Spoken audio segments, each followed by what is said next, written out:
Hello, magandang umaga sa inyong lahat, mga Kadaver Gods, mga ka-DDS. Good morning, good morning. Maligayang morning ng Friday sa inyong lahat, mga Kadaver Gods, mga ka-DDS. Ingat po kayo araw-araw sa inyong mga gawaing bahay at saan man kayo ngayon sa sulok ng mundo, Luzon, Visayas at Mindanao. Good morning. Sana ngayong Friday maligayang araw nyo maghapon at sa lahat ng panahon.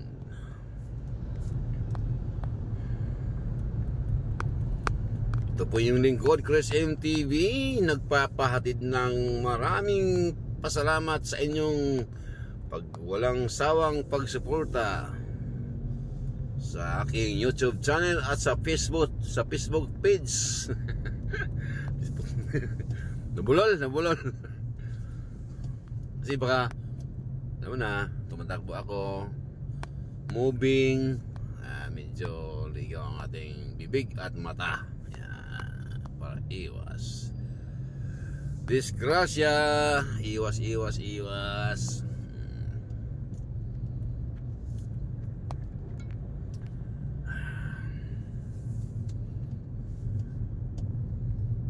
Boy, balik normal na po tayo.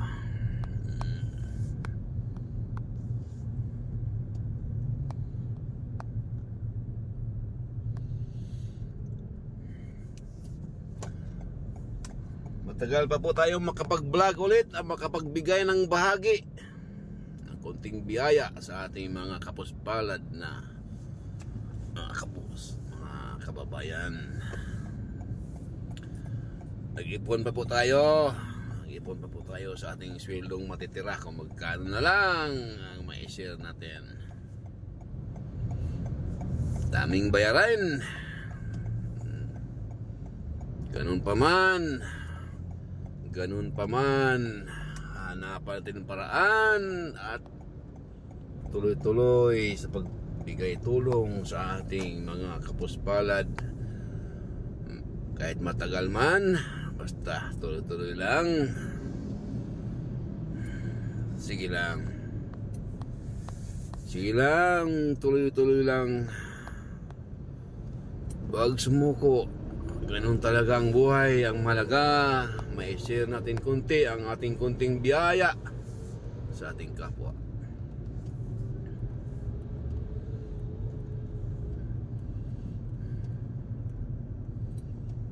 Sa kunti kong kinikita bilang isang family driver,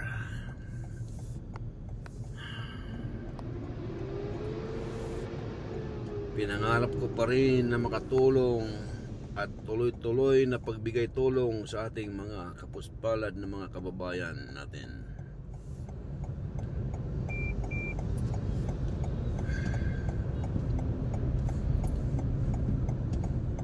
Maraming salamat po sa inyong lahat sa pagbibigay sa akin ng 164,000 views.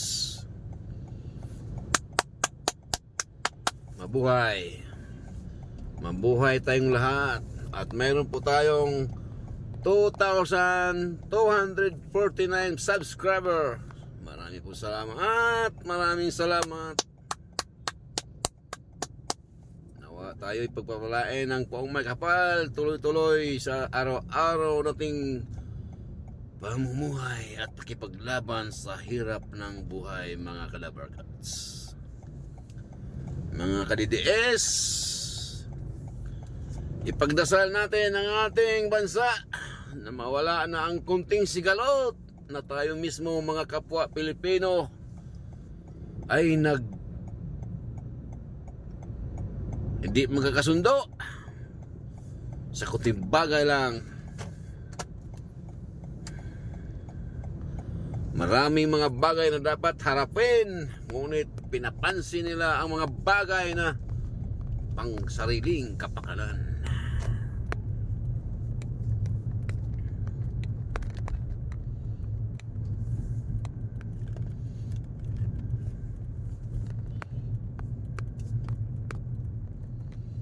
Sariling opinion bilang isang taong Pilipino at butante ng ating bansa. Kanya-kanya tayo may sariling opinion at demokrasya. At makapagsalita man lang ng ating mga naramdaman sa ating sitwasyon ng ating bansa. Nang malaman ng mga nakaupo kung ano ang mga pagkukulang.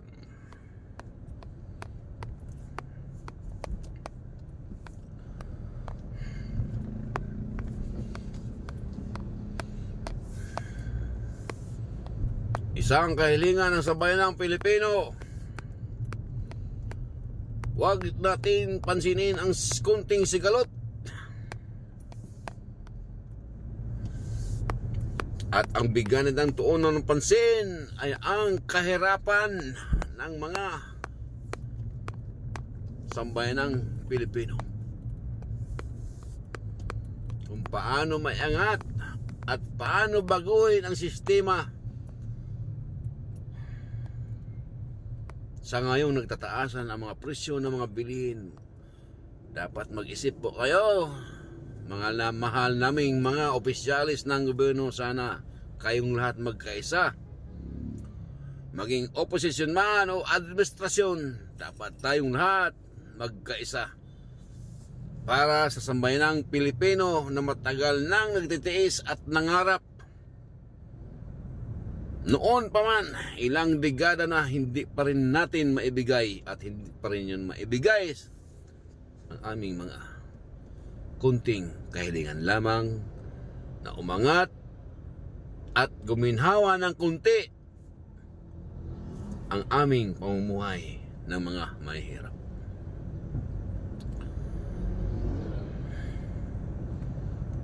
Bilang ako isang sambayanang Pilipino, legal in Filipino, butante ng Pilipinas, may sariling opinion, pananaw, analysis. Mayroon lang po sana akong kunting iambag man lang sa ating mahal na Pangulo o sa ating mga nakaupong gobyerno, nasa gobyerno ngayon. No? Kunting ambag lang, ma-share ko lang ang anong dapat. Sa simple kong tao, siyempre, may mga kanya-kanya rin kaming pag-iisip. May mga kanya-kanya rin pananaw na kung baka sakali, hindi nyo napapansin na ito ang magandang gawin para umunlad ang ating bansa.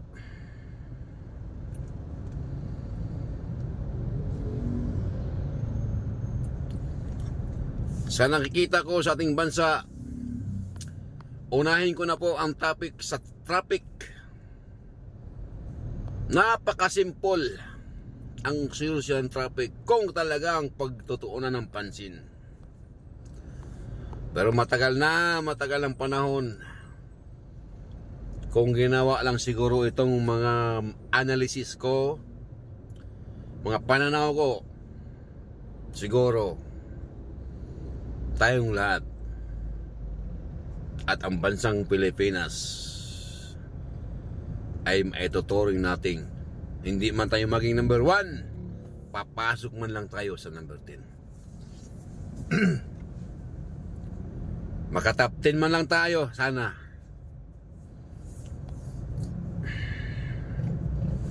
Ito po, mahal na kababayan, ang aking analysis kung paano matanggal ang traffic sa Metro Manila.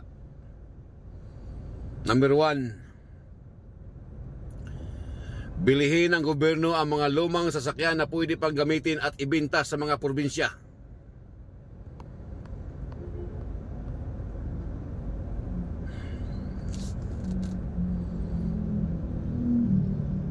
Dahil ang mga probinsya, kahit maski papaano, may gustong magkakaroon ng sasakyan na gagamitin nila kapag dating ng may emergency dahil sa layo ng bayan.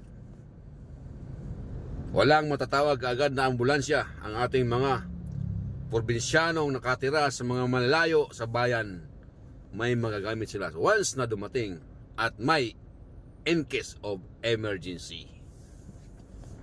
madala agad sa sambayan at sa mga hospital na malalayo.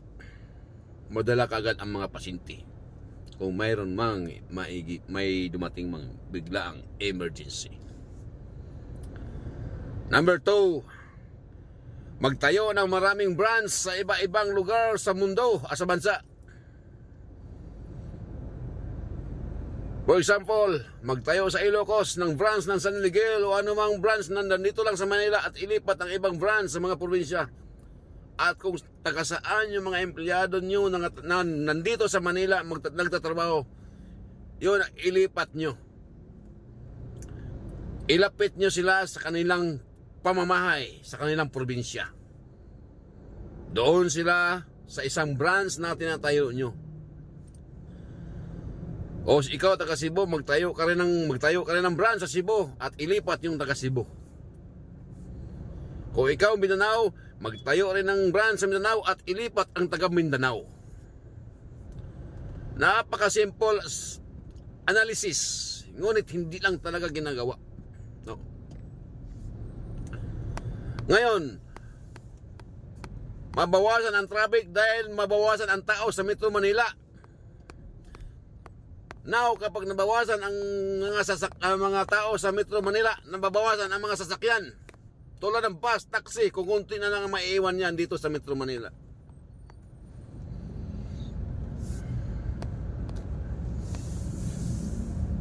Ganyan na po ang aking sarili kong pananaw. Pananaw ko lang po ito. Nasa inyo na po yan. Kung inyong pagbigyan ng halaga at pansin.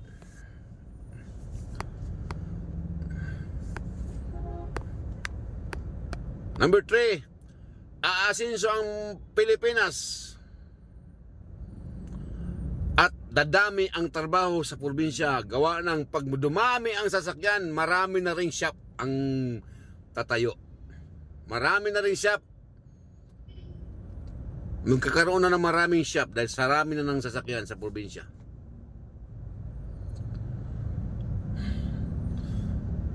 So hindi lang uunlad ang bayan mo, uunlad pa ang mga tao dahil nagkakaroon sila ng mga trabaho.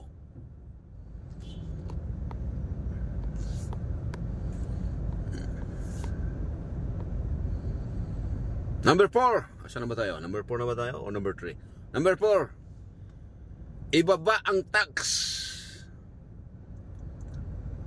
at ibaba ang presyo ng Meralco. Padamihin ang solar para sa pagdating ng mga business sector na gustong magmamumuhunan sa ating Pilipinas at sa bansa. Makatipid sila sa kanilang mga sa kanilang pabrika o sa kanilang mga gastusin. Number 1 kasi yan, inaayawan ng mga business sector na gustong mamumuhunan sa atin, yung pagtaas ng tax at yung lagay.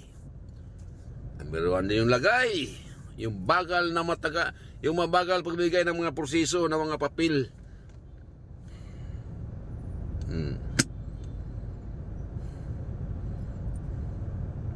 Paglalakad ng mga papel, aabutan ng buwan. Na kung tutukan naman wala pa naman isang linggo yan. Wala pa isang linggo yan kung talagang mag-serious sa trabaho. Ano, pag mimirin na lang.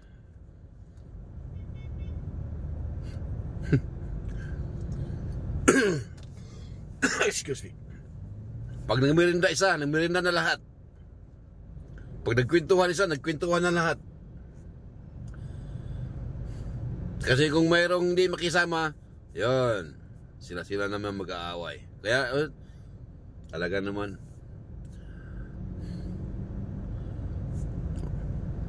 yun ang mga kulang sa atin talaga. Mga sistemang ganun. No? Panglima. Ito ang panglima ang pinakamalaga sa lahat. No?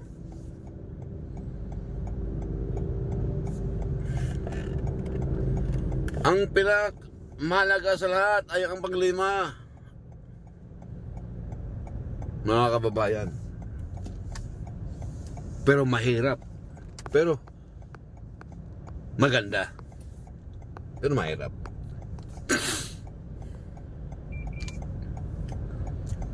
Kasi po, ang panglima na analysis ko at pananaw ko,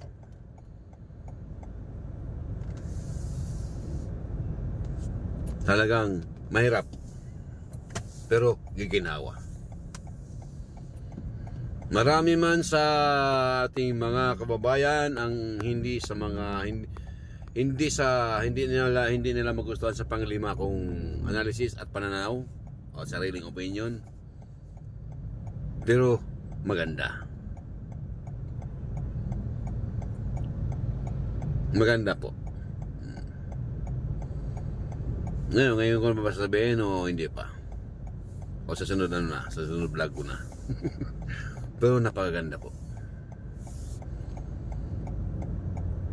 O, sige, sabihin ko na lang. Ang panglima ko pong opinion,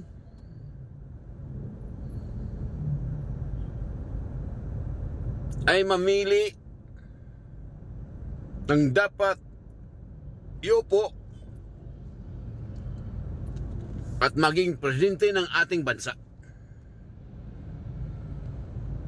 Yan po ang panglima na masarap pero maganda ang kainatnan ng lahat.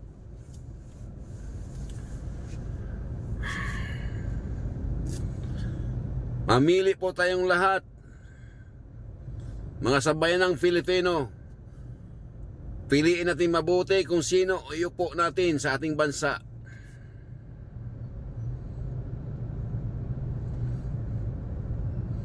Mahirap man sila, mayaman man sila, basta may kredibilidad, may prinsipyo at may panindigan at may puso at handang lumaban kahit anong laban.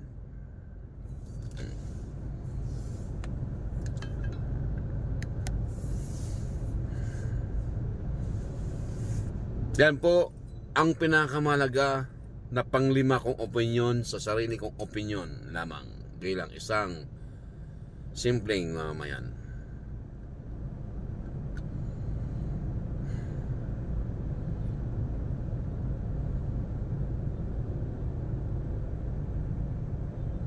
Mamimili lang po ang ko. Mamimili tayo na maging presidente ng ating bansa. Mabuti. Piliin nating mabuti, salang-salain nating mabuti.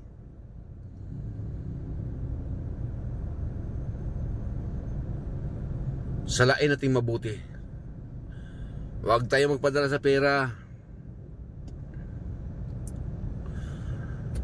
Huwag tayo magpadala sa pera. Ang pera ay yan ang bumubulag sa atin para mawalan tayo ng awa sa ating kapwa.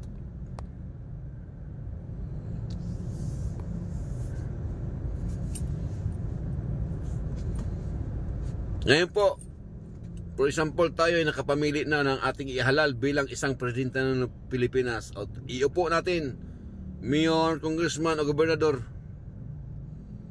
Piliin natin mabuti. Basta laging tandaan, may puso, may kredibilidad, may prinsipyo at tapang sa anumang hamon ng laban. At doon na natin ipatupad ang Noel.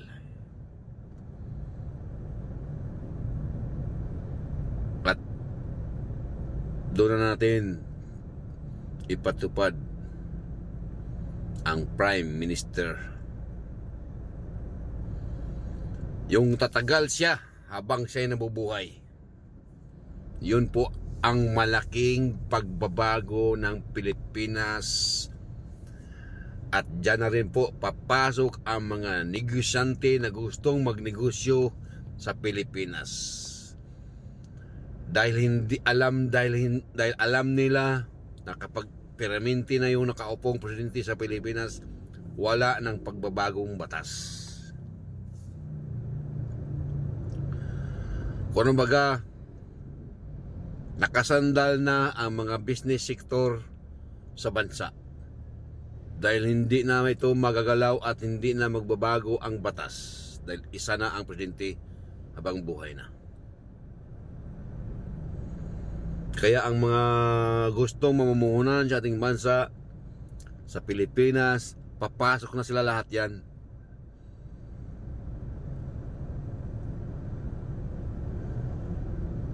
Papasok na lahat yan dahil wala nang iba-ibang nakakaupo. Tuloy-tuloy ang pag-upo at tuloy-tuloy natin iupo.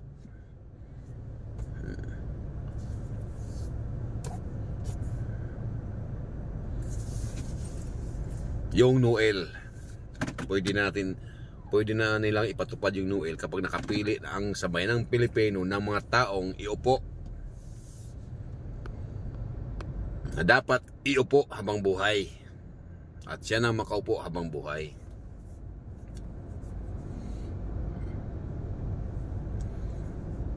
Kaya po ang ating bansa, sa aking pananaw lang po, kaya ngayon medyo windang-windang, no, kahit sino pang maging presidente, talagang hindi aasinso.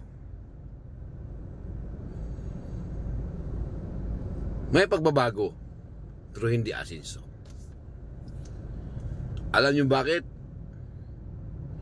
Pagdating ng 6 years, iba na naman ang presidente. Pagdating ng 6 years, iba na naman ang presidente. Another 6 years naman, iba ang presidente.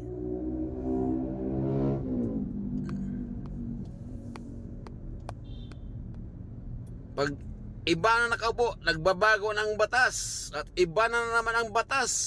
Oh, so ano ngayon? Anong mararamdaman ng mga business sector? Anong mapipil nila? No. O, diba? Ano ang kanilang mararamdaman sa loob ng 6 years na iba na naman ang patakaran? Tumaas na naman ang bayarin ng mga negosyante. So, ano naman mangyari? Maglilipatan sila. Yun po yung ibig kong sabihin na hindi asinso kailanman.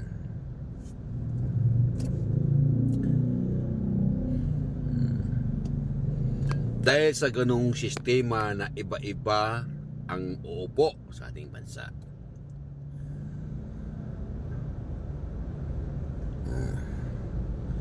Ang China kasi po, isa lang.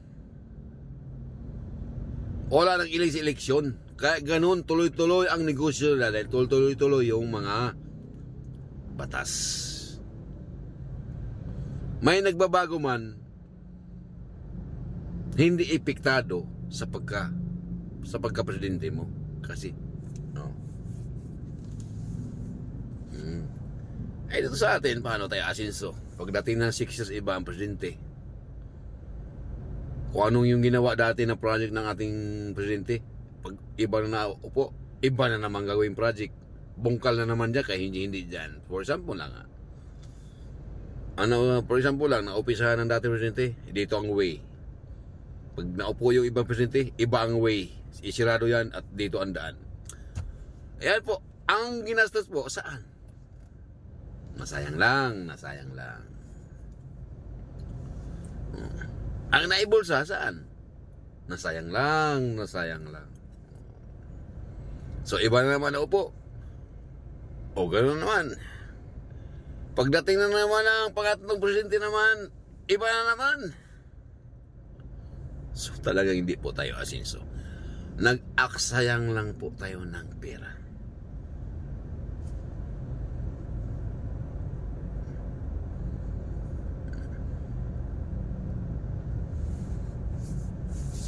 Nag-aksayang na ng pera. Kaya maganda sa sarili kong pananaw, maganda sa Pilipinas yung mag-upo tayo ng tao talaga na may kredibilidad, may prinsipyo, handang ilaban ang bansa, handang tulungan ang buong Pilipino saan man sa mundo, sa Pilipinas man o nasa ibang bansa man ng ating kapwa Pilipino, tulungan sa hirap ng buhay na doon, tulungan at panatilihing proud tayo. O, di ba? Isang matapang na presidente na pagsabing Huwag niyong saktan ang mga OFW dyan sa inyong lugar. Kapag inyong sasaktan, may parusa kayong bitay din. Kung anong ginawa nila sa Pilipino, sa kanilang bansa, bitay ang ginawa nila, bitay din.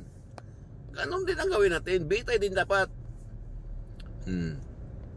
Ganon ang system na kailangan ng Pilipinas para munlad. Napakasimple lang talaga.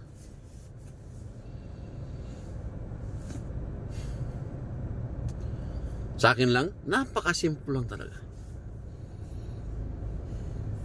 Ngunit, ang hirap sa atin, ang nananalo yung may pera. Totoo lang.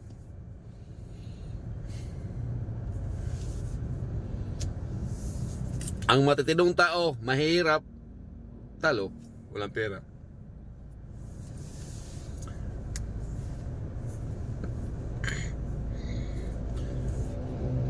Kaya yun ang masakit sa ating pananaw. Pag pera ka, panalo ka. Pag wala kang pera, pero matino kang tao, talo ka.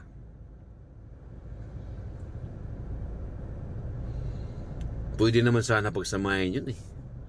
Mapera ka na, nanalo ka, mabait ka pa, mabuti ka pang tao. Dapat ganun lang sana sila eh.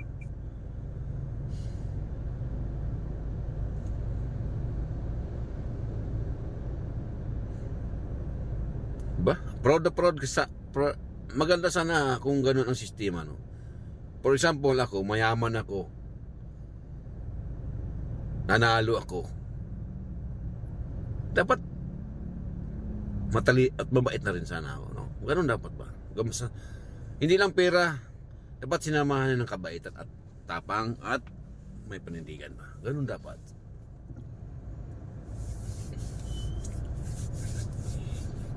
Ay, mayaman na nga sila. Gusto pa nilang magkapera.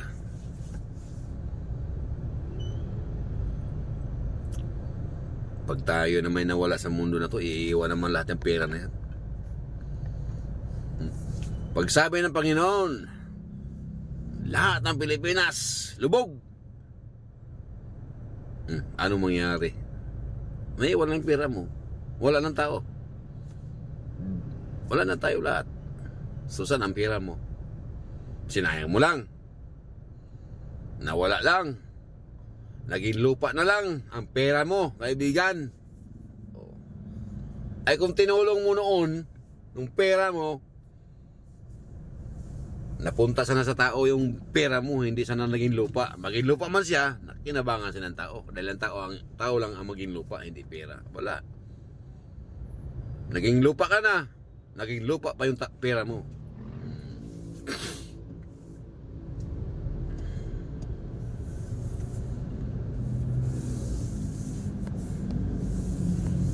Napakasarap ng Kadaver Cards, kadidiis ang tumulong sa kapwa kahit gaano ka pa kahirap. Parang masarap pa rin ang buhay mo, pakiramdam mo. Kahit sa pakiramdam na lang. Oo, happy na ako. Kahit sa pakiramdam lang ako masaya, okay na. Basta makatulong lang tayo sa ating kapwa. Sana hiniling ko talaga sa buong may kapala, sa mga buong, sa mga mayaman na sana itumulong sila. Sa mga nakaupo, sana napapansin nila ang mga taong mahihirap sa mga kabundukan.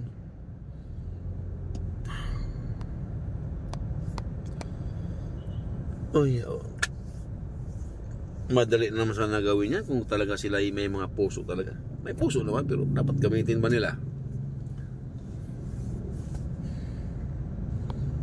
Ilan silang congressman? 24. Ay di. Hindi lang pala 24. Senador pala yung 24. Ilan ang congressman? 200 mahigit? O 300? Di ba? Kahit mo lang sa taon-taon. Sa taon-taon lang nila. Magbigay sila ng tag 1 milyon. Bawat isa sa kanila. Ipagawa nila ng apartment. No? Apartment.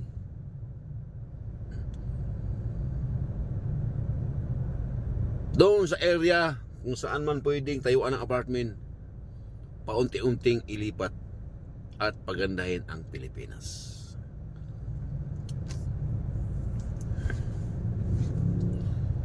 Martin na yan mabubuo din lahat yan For example, mayroong nakatira sa gilid ng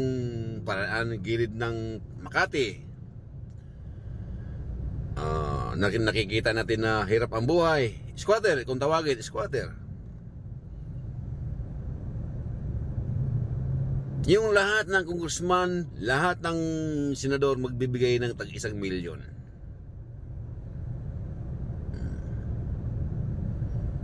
Magtayo ng apartment at doon ilipat yung nakikita mong squatter sa Makati. Okay? Kung saan lugar. For example, Morong, Bandang Rizal, ilipat sila doon. Apartment Kahit hindi mga buong bahay, apartment lang para makatipid kasi dikit-dikit na yung dingding isang kwarto, isang dingding na yun So, konti lang magagastos mo dong mga dingding, no? Mga wall. Apartment. Mga 3 palapag. 3 palapag lang siguro, 3. Para hindi masyado mataas. Para safety naman sa mga bata. Lagyan ng mga grills, no? Kompleto. Para safety rin. Hindi rin yung Tapos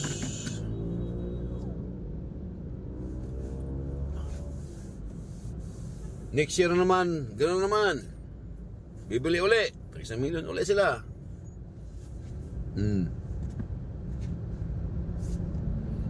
Baka nga lang sa mga mag-i-sponsor lang, nakukuha na nila yun Hindi pa nila sariling pera yun. Baka iba pa yung sariling pera nila, makakuha pa sila sa sponsor pa lang So yun ang gawin. Taon-taon magtayo ng Utay lang, huwag bigla-bigla. Basta sa isang taon makapagtayo ka ng 1,000 na apartment, 1,000 bahay. Maliit nga lang 1,000 si apartment lang naman yan Kung 1,000 kaya 1,000 kapinto, 1,000 kabubong kaya. Basta tag sa 1 million Basta walang kurap ang paggawa. Para totoong paggawa. Walang hindi haluan ng pandaraya, paglalamang sa mga presyo, sa mga binibiling mga ganon, mga materialis. Basta totoong tao, totoong gawa, hindi yung samantala. Malaki na po yun. Marami na pong bahay ang mga gawa nun. Marami na pong apartment na pintuan ang mga gawa nun. At marami na rin pamilya ang matutulungan nun. Diba? O next year uli, ano naman uli. Doon pa rin sa area na yun kasi lakihan naman pagbili ng lupa. Bibili ng malaking lupa doon 2 hectares. 2 hectares. May mga lupa naman ng gobyerno pa na pwede pang silipin. Na walang hindi nakabayad ng tax. Kunin ng gobyerno. Kung ilang taon na yung hindi nakapagbayad ng tax at doon itayo ang mga apartment na para sa mga mahihirap, no? Now, sa sunod, ito naman sa sunod, taon-taon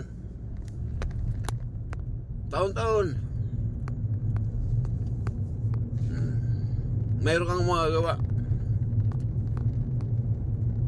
Ngayon may eskwelahan sila, may palengke sila, may simbahan sila.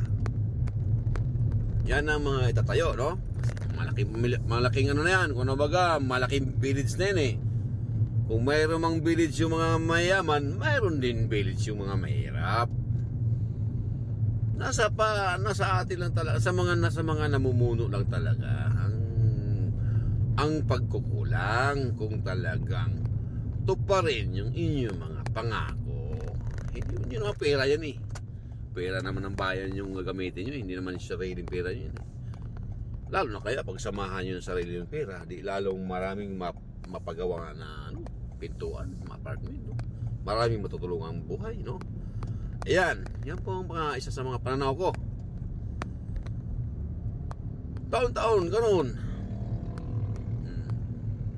Taon-taon, o di kayo, manatili kayo dyan sa Senado, manatili kayo Congressman, kasi ibubuto kayo ng tao eh, kasi lahat kayo, ganun ang pananaw eh. Ganun, lahat kayo tumulong sa ganung, sa mga mahirap eh. So, hindi kayo matatalo-talo. Hindi kayo matatalo na kahit anong gawin. O, basta kayo magkaisa, mga nasa gobyerno magkaisa. O iba pa yung mayor, iba pa yung ambag ng mayor. Mga dapat ganun ang mga sistema na pag-iisipan ng ating gobyerno. O mayor, 1 million ka rin. Lahat ng mayor, 1 million, no? Ang daming pera at maraming Pilipinong matutulungan sa ganung mga sistemang mga analysis na pero hindi lang talagang ginagawa. Sa totoo lang, kung ginagawa lang nila ng tama, talaga naman ang Pilipinas baka sakali maging number 1 pa.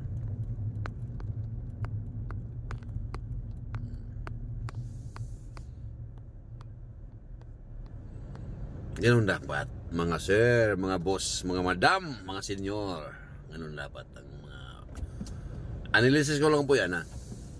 Yan po yan sarili kong pananaw bilang isang Pilipino, sarili kong opinion, at wala naman akong binabanggit na pangalan o sino man. Wala ring mura, walang puro masaya lang, sa vlog ko lang po to. Wala po akong ganyan ng tao. Basta sarili ko po lang opinion kung ano maganda pamalan. Baka sakali magustuhan nyo, magustuhan ng ating gobyerno yung pananaw ko. Kung mabasa man nila ito, mapanood man nila ang aking vlog. O ito, ang tawag ito, yung Real Talk vlog. Habang nasa pagmamaniho, no? Real talk lang ito. Pangtanggal stress, pangtanggal problem, pangtanggal gutom, lahat na para matanggal, no? Huwag lang ako matanggal. Hindi kailangan sila ng trabaho kasi kailangan ko makapagbili ng bigas para ipamigay natin sa kapwa natin mahirap. Kaya tuloy-tuloy lang ako. Kahit kunti lang sinisweldo ko, yung iba sinishare ko yung sweldo ko na sa pagkabilang isang pamilya driver ko, sinishare ko sa ibang tao, sa ating mga kapwa mahirap. Yun na lang, ang problema lang, matagal gawa ng, siyempre ako rin may pamilya, may nangailangan din sa akin. Kaya yung sweldo ko nahati din. Kaya ang iba kong pera, pag may labis, yun ang pinamili ko ng bigas at grocery, at saka na ako makapagbablog sa kanila, at saka na ako makapunta sa mga kapwa na tutulungan. Hindi ko magawa araw-araw dahil wala akong pera eh. Bago lang po yung YouTube channel ko, wala pa akong tinatanggap sa YouTube, wala pa akong tinatanggap na sponsor. Ay mayroon pa lang isa, si Ma'am Susan.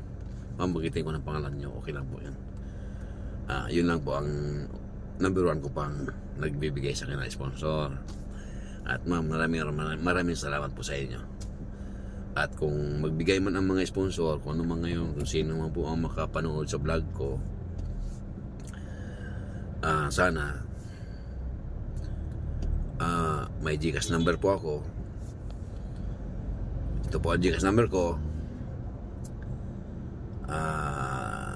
0993 271 8257. Yan lang po yung GCash number ko. Diyan po, kung gusto po nyong magbigay ng na donation sa charity vlog ko, yan lang po yung number na yan. Diyan po nyo ibigay ang tulong po nyo. Diyan po nyo ihulog. At makaasa po kayo. Makaasa po kayo na gampanan ko ang aking nasimulan.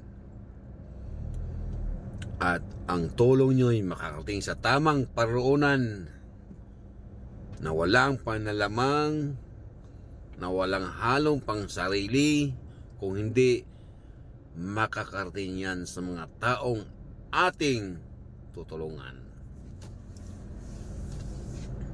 Umasa po kayo at magtiwala kayo kay Chris MTV. Ako po yan. Ang lahat ng naibigay niyong tulong, maraming salamat sa inyo. At talaga naman po, makakarating yan sa tamang paroonan. Hindi yan makakarating sa bulsa ko, sa taong ating tutulungan. Yan po ang aking pagkatao. Ayaw ko pong sirain ang aking pagkatao. Kahit ganito po ako kaliit, driver lang,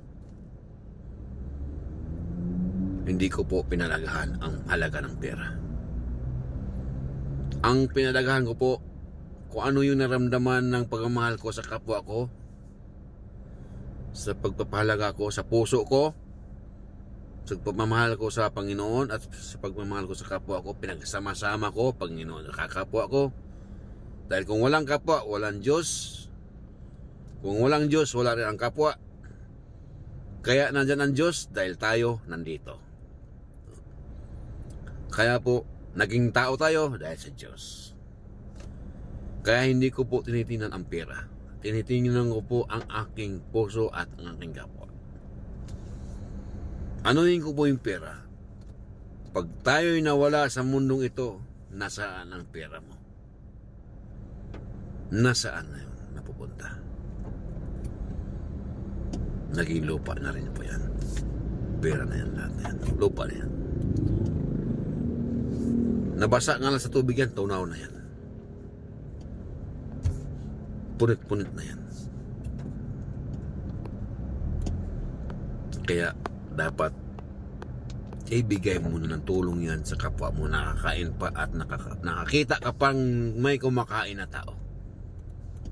Nakakita ka pang may namumuhay ng maganda ang kapwa mo. Kaysa maging lupa na lang yan ang pera mo.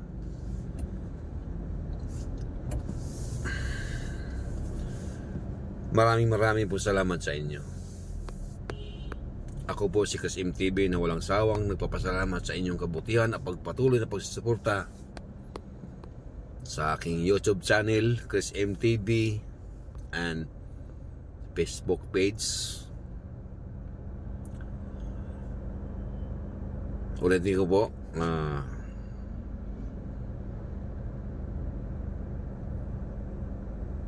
sa Gcash ko po, Crisanto Misoles.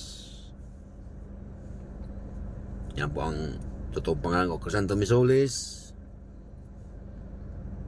Gcash number po 0993 271 8257. Diyan lang po, wag po sa ibang number. Diyan lang po. Para po talagang makakarating ng tama. At kasi po kung ibang number baka maligaw po hindi ko malaman na meron pala. Yan ba?